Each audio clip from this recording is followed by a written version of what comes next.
Good morning students. आज एक बार मैं फिर क्लास 9 का एक नया चैप्टर शब्द निर्माण का टॉपिक उपसर्ग को लेकर आया हूँ। क्योंकि पिछले कक्षा में मैं आप लोगों को अलंकार के बारे में बताया था, अलंकार की परिभाषा को बताया था और अलंकार के कितने भेद उन सारी चीजों को भी बताया था। आज हमारा टॉपिक है उपसर्ग।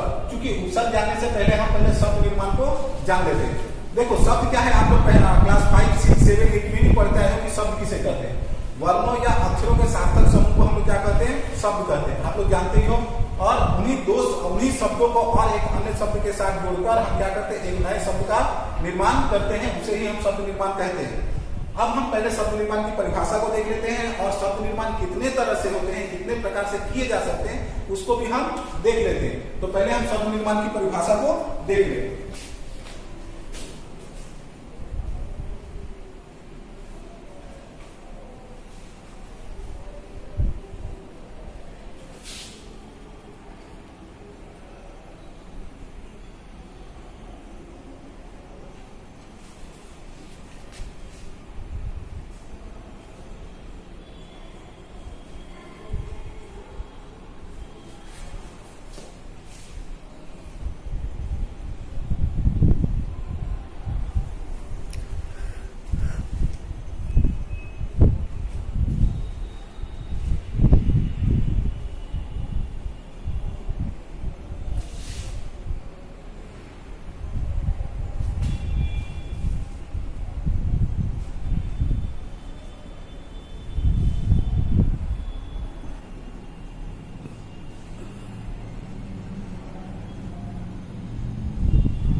देखो मैंने क्या लिखा, वर्णों या अक्षरों से बनने वाले अर्थवान अक्षर समूह को हम शब्द कहते हैं। नवीन शब्द के निर्माण की प्रक्रिया भाषा के सतत चलने वाली प्रक्रिया से जुड़ी है, इसे ही हम व्याकरण की भाषा में शब्द निर्माण कहते हैं। अब शब्द निर्माण कितने प्रकार से होते हैं या कितने तरह से हम कर सकते हैं, तो शब्द निर्माण हम मूलतः 3 तरह से कर सकते हैं। पहला क्या है, किसी अर्थवान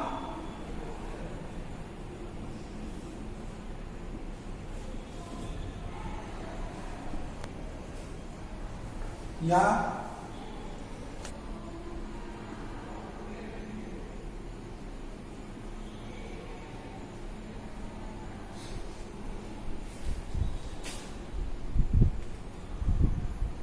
किसी अर्थवान या स्वतंत्र मूल शब्द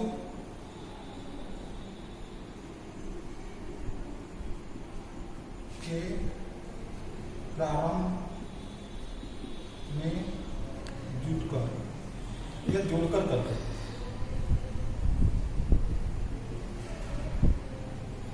दूसरा है सेम वही है, किसी अर्थवान या स्वतंत्र मूल शब्द के यहां प्रारंभ था और वहां अंत में जुड़कर।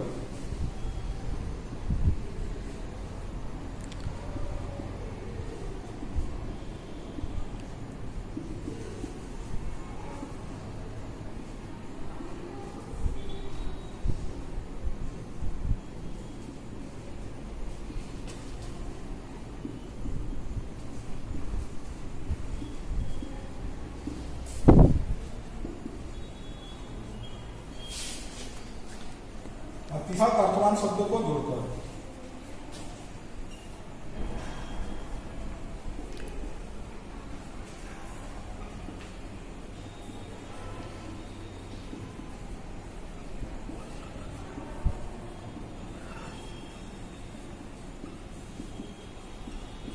ठीक है, तो यह है हमारा मूल रूप से तीन तरह से हम शब्द निर्माण की प्रक्रिया को बना सकते हैं। किसी अर्थवान स्वतंत्र मूल शब्द के प्रारंभ में जुड़कर, दूसरा अंत में जोड़कर, और दो स्वतंत्र मूल शब्दों को एक साथ जोड़कर।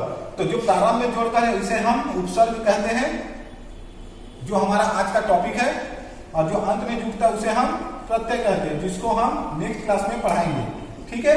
और ये है एक किसी दो अर्थवान शब्द मतलब दो मूल रूप से अलग अलग स्वतंत्र शब्द होंगे, दोनों को एक साथ हम जोड़ देंगे। जैसे एक हिमालय का सकते हो, हिम का होता है स्वतंत्र, हिम का अर्थ होता है वर्ग, और आलय का होता है बना हुआ किसी चीज का भंडार या संग्रहालय। ठीक है। तो ये हुआ अर्थवान शब्दों के साथ जोड़कर। अब हम आगे की ओर बढ़ते हैं और उपसर्ग किसे कहते हैं उसको हम जान लेते हैं। तो उपसर्ग क्या है? उपसर्ग दो शब्दों के अर्थ से बना है, उप और सर्ग। उपसर्ग दो शब्दों के अर्थ से बना है, उप और सर्ग। आइए हम उसको उप का क्या अर्थ है और सर्ग के क्या अर्थ है इसे भी हम जान लेते हैं। उपसर्ग दो शब्दों से बना है, एक है उप और एक है सर्ग। ठीक है। तो उप का क्या अर्थ है और सर्ग का क्या अर्थ है इसे भी हम बता दें। उप का अर्थ होता है समीप या निकट, और सर्ग का अर्थ होता है सृष्टि करना। तो ये हुआ उपसर्ग। अब क्या है इसकी परिभाषा को बात, चूंकि एग्जाम में आप लोग उपसर्ग किसे कहते हैं ऐसा कोई डेफिनेशन का तो प्रश्न नहीं आएगा, आप लोग का प्रैक्टिकल क्वेश्चन आएगा, इसीलिए मैं इसके डेफिनेशन पर उतनी विस्तार रूप से चर्चा नहीं करता हूं। आप लोग सिर्फ इतना जानकर रख ले कि उपसर्ग उसे कहते हैं जो किसी मूल्यवान शब्द के पहले जुड़कर उसका एक नया अर्थ प्रदान करे, उसे हम उपसर्ग कहते हैं। ठीक है। अच्छा, अब हम कुछ उदाहरणों द्वारा यह समझने का प्रयास करते हैं कि उपसर्ग कहाँ कहाँ पे लगते हैं। तो देखो उपसर्ग क्या होते हैं, संस्कृत के उपसर्ग हैं, हिंदी के उपसर्ग हैं और आगत उपसर्ग हैं। उपसर्ग कहाँ क्या होते हैं, उपसर्ग कितने प्रकार के होते हैं? उपसर्ग तीन प्रकार के कह सकते हो। एक संस्कृत वाले शब्द में जुड़ते हैं, संस्कृत के उपसर्ग।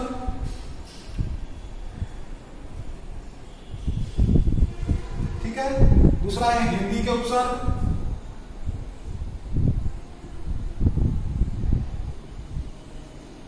तीसरा है आगत। आगत मतलब अन्य, मैं क्लास 7-8 में जब आप लोग तब बताया था आगत शब्द किसे कहते हैं, जो अन्य किसी भाषा के शब्द हम हिंदी में उसे उसी रूप में ग्रहण कर लेते हैं, उसे आगत शब्द कहते हैं।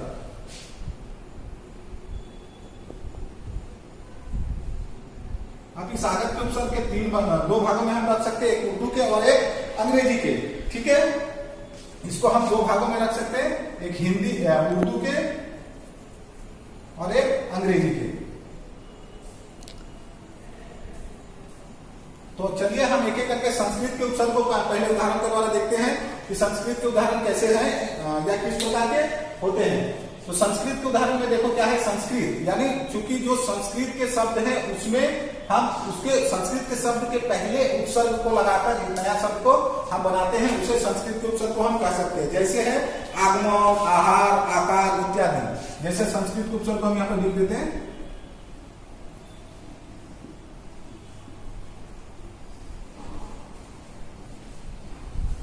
एक नंबर देते हैं आगमन है। अब आगमन को किस प्रकार बनाओगे? दूसरा है आहार। ठीक है। इस प्रकार के संस्कृत के उपसर्ग आप कर सकते हो। इसको किस प्रकार बनाओगे? चूंकि ये शब्द आप लोग एग्जाम में दिया हुआ रहेगा, इसको हमको उपसर्ग बनाना है, तो हमको यहाँ पर क्या लिखना है? उपसर्ग लिखना है और यहाँ पर मूल शब्द लिखना है। क्योंकि उपसर्ग के कोई भेद नहीं होते हैं तो मुझे यहाँ पर भेद लिखने की जरूरत नहीं है। आगमन, देखो यहाँ पर उपसर्ग में क्या लिखोगे? आ प्लस गमन हो गया। आहार, आ प्लस हा। इस प्रकार से आप बना सकते हो। ठीक है। उसका बाद और क्या है? अपयस कर सकते हो, अपमान कर सकते हो। यहां पर लिख दो अपयस। क्या बनाओगे? यहां लिखोगे अप, यहां लिखोगे यस। ठीक है। यहां पर 4 नंबर बनाओ अपमान। ठीक है। 4 नंबर अपमान, यहां लिखोगे अप प्लस मान। इस प्रकार से जितने भी संस्कृत के शब्द होंगे उसे आप कह सकते हो कि उसके उपसर्ग को आप इस प्रकार बना सकते हो। ठीक है। इसके अलावा अन्य बहुत सारे उदाहरण है, जैसे अनुचर, अनुकरण, अनुसार इत्यादि। हम और एक दो बना देते हैं। अनुचर, अनुचर का क्या होगा? अनु प्लस चर, प्लस नहीं दोगे यहाँ पर मूल शब्द के नीचे ये सारा चीज को नहीं दोगे। तो आशा करते हैं आपको संस्कृत के उपसर्ग समझ में आए। अब इसी प्रकार हिंदी के उपसर्ग को भी हम देख लेते हैं। हिंदी के उपसर्ग में आप देख कर सकते हो, हिंदी के उपसर्ग में, हिंदी के उपसर्ग जैसे हमने किया अज्ञान, क्या बनाओगे, सेम वही प्रोसेस यहां पर लिखोगे, यहां लिखोगे उपसर्ग, यहां लिखोगे मूल शब्द, ठीक है, और प्लस ज्ञान, ठीक है। इसके अलावा क्या बना सकते हो, अछूत, और मूल शब्द क्या होगा, छूट, छूट मतलब छूना, ठीक है। इसके अलावा और क्या आप बना सकते हो, कुचल बना सकते हो, कुशन बना सकते हो, कुढ़न बना सकते हो। हम यहां लिख देते हैं कुशल, कुचल, कुचल, कुचल, कुपुत्र, क्या बनाओगे, कुपुत्र। इस प्रकार से आप हिंदी के उपसर्ग को ही बना सकते हो।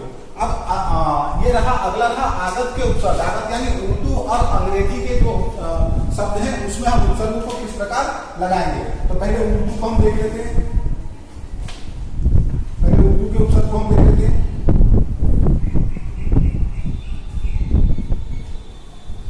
उर्दू के उपसर्ग में क्या क्या आते हैं देखो, जैसे हम लिखेंगे बाकायदा, बेइज्जत, बदौलत, बखूबी, एक एक करके हम लिख रहे हैं। बाकायदा,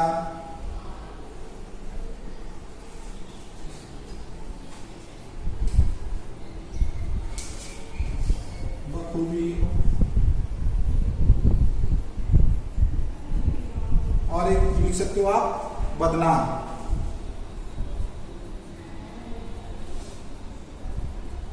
इस प्रकार के आप बना सकते हो ये सारे उर्दू के उपसर्ग। जैसे बाकायदा का क्या होगा, मूल उपसर्ग में लिखोगे वाह, यहां लिखोगे कायदा, ठीक है। बखूबी, यहां लिखोगे वाह, यहां लिखोगे खूबी, मूल शब्द, ठीक है। बेरहम, यहां लिखोगे बे, यहां लिखोगे रहम, यहां लिखोगे बद, यहां लिखोगे नाम, ठीक है। तो ये रहा हमारा उर्दू के भी उपसर्ग। अब आगे की ओर देखते हैं और अंग्रेजी के उपसर्ग को भी हम देखने का प्रयास करते हैं। अंग्रेजी के उपसर्ग,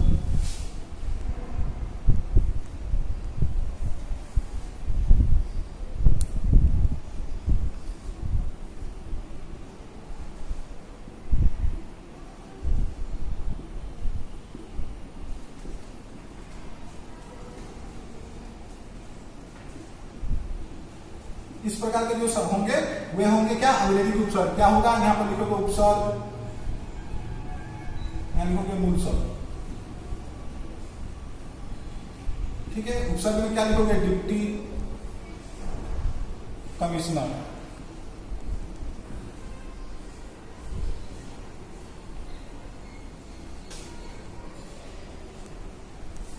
फिर डिप्टी कलेक्टर, डिप्टी कलेक्टर। इस प्रकार आप अंग्रेजी के उपसर्ग को बना सकते हो। इसके अलावा और क्या कर सकते हो, फुल शॉर्ट एक उदाहरण है, यहां पर हम देते हैं। एक उदाहरण है क्या, फुल शॉर्ट या फुल शर्ट करो। फुल शर्ट जो हम कहते हैं ना जिसको, क्या लिखोगे, फुल, क्या लिखोगे, शर्ट, ठीक है। तो इस प्रकार हुआ हमारा उपसर्ग। आपको आशा करते हैं आपको उपसर्ग समझ में आया। उपसर्ग क्या होते हैं, संस्कृत के उपसर्ग, संस्कृत के शब्द उपसर्ग बने हैं, हिंदी के हैं, आगत के, उर्दू और अंग्रेजी के भी हैं।